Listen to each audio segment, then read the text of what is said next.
I don't know what I just saw, but I do know two things. One, the shots in this were absolutely stunning, and two, the performances in this were really, really good. So I'm satisfied with it. Hey guys, what's going on? It's Daniel Strung from QuickTime Reactions, and today was a double feature for me. And the first movie that I ended up checking out was Anemone. And yes, I did look up how to say it before hitting record on this review. And this movie stars the legendary actor Daniel Day-Lewis, as well as Sean Bean and Samantha Morton, as well as a whole host of other characters. And it tells the story of two brothers who end up reuniting in a cabin in the woods. And one of the brothers, Jim, is actually trying to get his older brother, Ray, to do something for him. But Ray is being a little bit troublesome about it. Not only because, it's his older brother, but also because he may have some very, very bad PTSD from when he served as a soldier. So, will he be able to persuade him into doing what he needs him to do? We're going to have to wait and find out. So, this movie kind of came up on my radar at the last second. I think I saw the trailer a couple of times in theaters, and one of two things, potentially three things, that sold me on this movie was, number one, the cast. Daniel Day-Lewis is an absolute legend of acting. Like, just absolute legend. Like, list off all of the movies that he's been good in.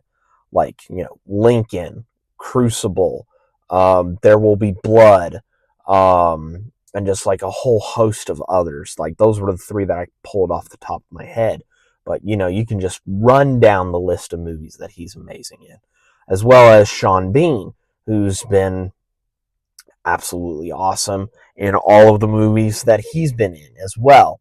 So, you get those two guys who are in basically the majority of this movie, and I think you have a recipe for success. Then you talk about number two, the people who wrote this movie. The movie was written by father and son. Daniel Day-Lewis and Ronan Day-Lewis ended up writing this movie. And then number three, Ronan actually directed this movie, and it's his directorial debut. And so when you have, your son behind the camera, kind of giving you, directions, and I'm sure his Daniel Day-Lewis was giving, his son some like solid, stuff about, how to shoot and what to do and how to do it, so on and so forth. But to, kind of have that experience, in front of the camera, help you kind of behind the camera, I think that has to turn out to be, a recipe for success. And in my opinion, it kind of works out. Now, let me explain why I say kind of works out. This story is very abstract. And what do I mean by abstract? The story is relatively simple. Ray has to, come back into town because his estranged son got into some trouble. And they want him to come into town so that, they can at least talk, get through some of these things, and then, they could potentially move forward with stuff.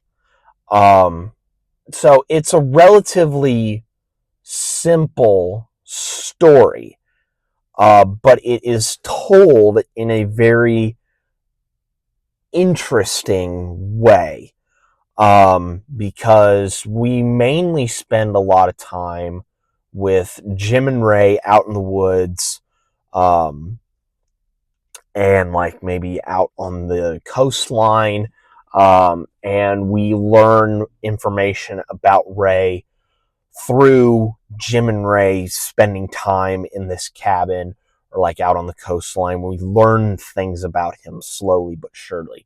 But sometimes we do cut back to home where Samantha Morton's character, Ness, as well as the estranged son, Brian, they are patiently waiting for Jim to come back with Ray so that they can, squash all this. So, sometimes we do like cut back and forth, but mainly we spend most of that time with Jim and Ray out in the wilderness. And Daniel Day-Lewis and Sean Bean in this are absolutely phenomenal. And they're both two opposite sides of the coin, whereas Sean Bean is definitely, the more reserved of the two. Daniel Day-Lewis, like I said in my intro, has a lot of PTSD as his time as a soldier. And we later learn towards the tail end of the movie kind of the inciting incident as to why he is estranged from his son. And I also like the way that it is edited to where we see Ray tell that story, but then we cut back to the son's reaction because the mom, Ness, is telling Brian this story while, we heard the story from Ray as it is told Jim, which I thought was a really nice edit in the movie. So yeah, the way that the story kind of unfolds is a bit unique. So you do have to pay a little bit of attention to understand kind of the flow of this movie. The one thing that shines like a light in this is the cinematography. Ben Forendsen, I hope I'm saying his last name correctly. He did an absolutely amazing job with the cinematography. There are some shots in this movie that you could like just hang up on a wall. Like towards the tail end, like Jim and Ray are walking on the beach and it's windy, and you see the sand rolling on the coastline, and it's really, really beautiful, and it's like sunset out, and it's an absolutely beautiful shot. Another really good shot is when Jim leaves his bike in the woods, and it's a static shot of Jim basically walking into the woods, and you see his body just like get lost into the trees, which I thought was a really cool shot. Another really good shot happens towards the middle point of the movie where, Jim and Ray are just inside of the cabin, just, hooting and hollering, having fun and all that stuff. And the camera pulls back out of the cabin, and it makes it look like they're like inside of a miniature, kind of a similar shot to what Ari Aster did in the opening of Hereditary, just in the opposite direction, where it pulls out from the cabin and you see inside of the cabin. And as the camera continues to pull out, the light inside of the cabin gets smaller and smaller until it completely disappears. And another really cool shot is when we see Jim and Ray running on the beach, and they start out really, really close. And, once, like Ray keeps on running, but Jim starts to slow down. But the camera still follows Ray, and we push in on him, and paired up really nicely with the conversation that happened with Ness and Brian, where Brian, hears all this information that his mom's telling him about, your dad's a hero, he's a man of honor, so on and so forth. And he, says, like, well, what's honorable about him? He left us. That sounds like a cowardice thing to do.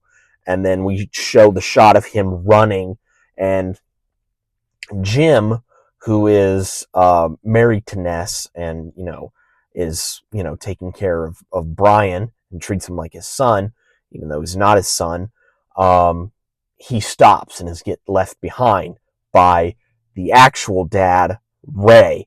And I thought that was an absolutely amazing shot and kind of a nice little parallel to what the conversation was talking about previously. So yes, this movie is maybe a touch inaccessible to maybe casual moviegoers, but if you are a hardcore cinephile, or you just want to see Daniel Day-Lewis up on the screen one more time and just do his thing one more time, then I would absolutely recommend this movie for you. Like, it is absolutely amazing. The performances are absolutely awesome. Cinematography is absolutely masterful. I really hope that this gets nominated at the Oscars for best cinematography because it deserves it. I think the writing is also really, really good. I think the Day-Lewises did a really good job of writing it. I think Ronan or Rohan, I hope I'm saying his first name correctly. I think he did a really good job with this being his first film. I hope he gets to do more down the line because I liked the way his visuals were in the movie. And I think he has a really good eye for like really good like picturesque frames. So I hope he gets to do more down the line. And yeah, it was just a really fun time. Granted, you have to think about it a little bit to enjoy it. But if you're willing to meet this movie halfway and take in some really cool visuals and some really good performances, then I think this is the movie for you. But that is it. That is pretty much it for my review of Anemone. And yeah, that's pretty much it. Let me know down in the comments below what you guys thought of this movie. But yeah, pretty much it for me, guys. Be safe out there. And remember, always, I mean this sincerely, always make sure that you remember where you park your vehicle. Whether, take a picture or like, maybe write down the coordinates or something. Just make sure to remember where your vehicle is because you do not want to lose that. All right? Just some sound advice. And I will catch you guys next time.